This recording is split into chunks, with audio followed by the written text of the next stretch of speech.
Hi, welcome to Moina Bass Fishes, and this is the James River recap of day two. This is part of the 2022 MLF Tacklewarehouse Pro Circuit. So going into day two, I was in 20th place after day one. So obviously you try to improve on that position, but today that didn't work out for me.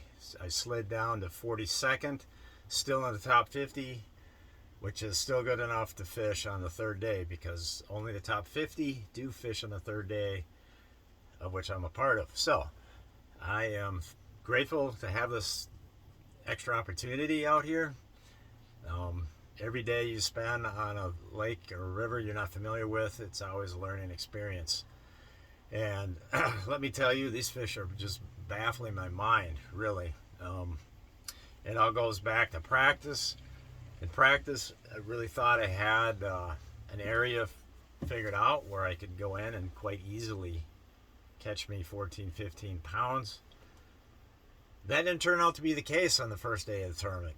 I hit that area at high tide, I hit it near low tide, and all I caught were like just a couple just small keepers.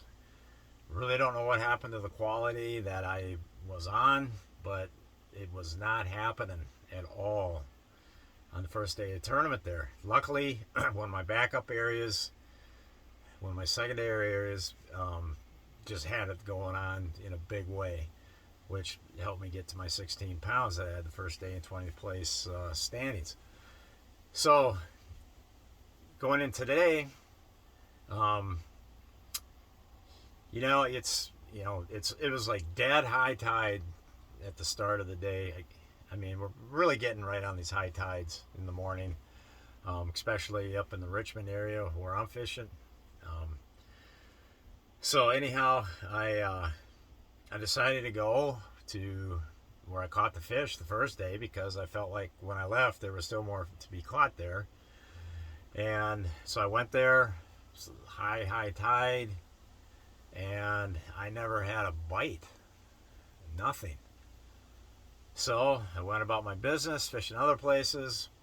Came back much later in the day when the tide was much lower. It wasn't dead low, but it was at the stage where it was the outgoing stage where I caught them on day one. And I fished through the whole area, never had a bite. Nothing. Never saw any fish bust on anything like I did the first day. It was just dead. So then I'm like, well, then I gotta go try some other places I found that had smaller fish, not as big a fish, but they were fish anyways. And you never know, you could go in there and catch a couple keepers, and then all of a sudden you do catch a big one.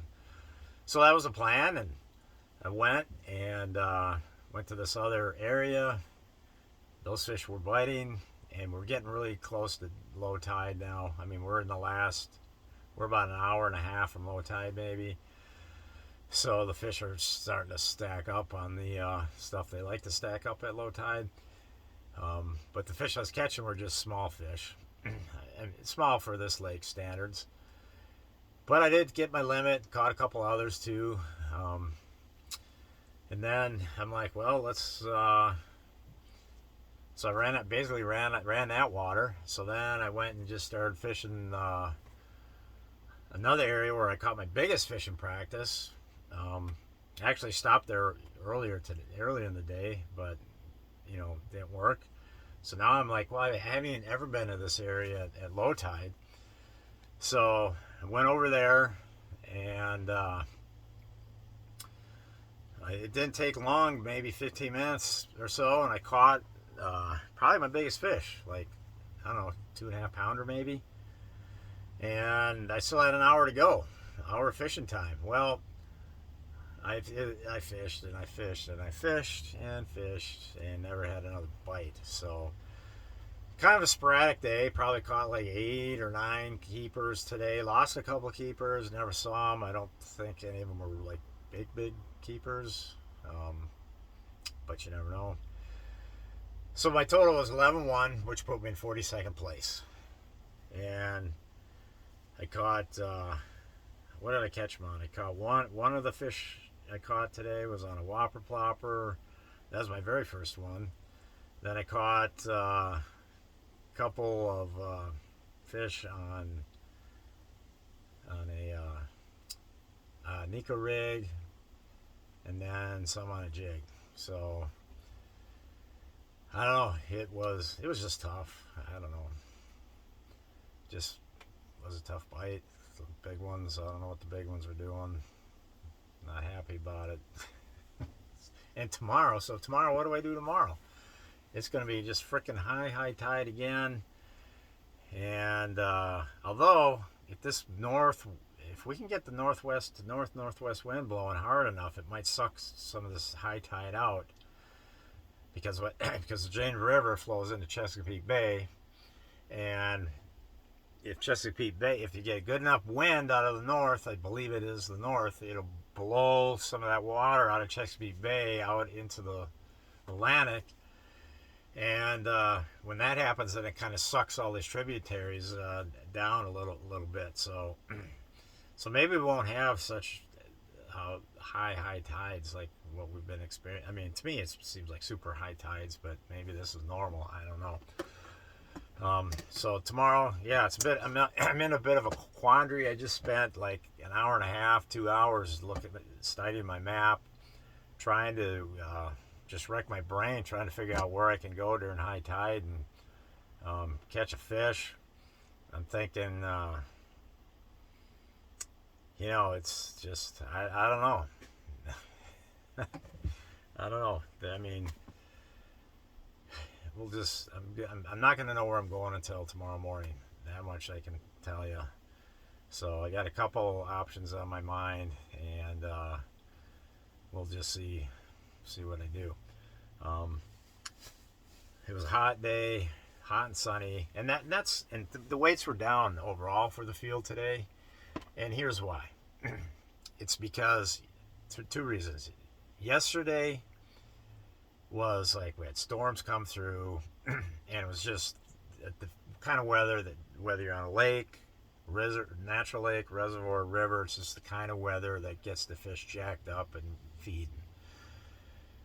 So today we were greeted with super bluebird skies, and the pressure changes. It's just the bluebird day after the front. They never bite quite as good. So that's one reason why the weights are down overall a little bit. And the other reason is just because, to me, it seems like on river systems,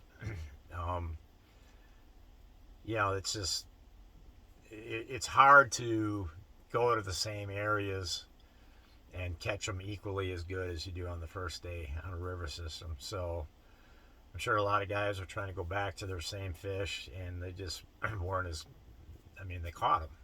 So there weren't quite as many as there was the day before, so therefore the weights maybe didn't quite hold up quite as good. So, and it was the whole field was dealing with this. I mean, obviously you got individuals that did better today than the first day, but overall the field had a tougher time of it today.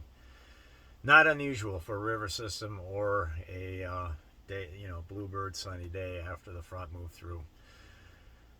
So, okay, what else? The boat ran good.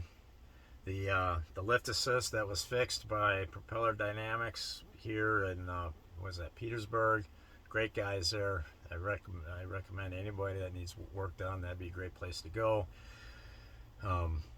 So the lift assist on the Minn-Kota worked. That worked great. The boat worked great. Batteries were not an issue. Of course, the batteries are never not. When I burn down my batteries, it's usually in practice day where I'm on it super hard, and I'm out there for long hours. Usually during the tournament, I don't burn the batteries down. So they're holding up, and I held up. Although it was freaking hot, man. It was just hot, and it's hot right now. Oh my gosh. I'm going to have to hit the showers, man. It's shower time. It's almost 9:30. So anyhow, all right, let's so what is my goal tomorrow? I am in 42nd.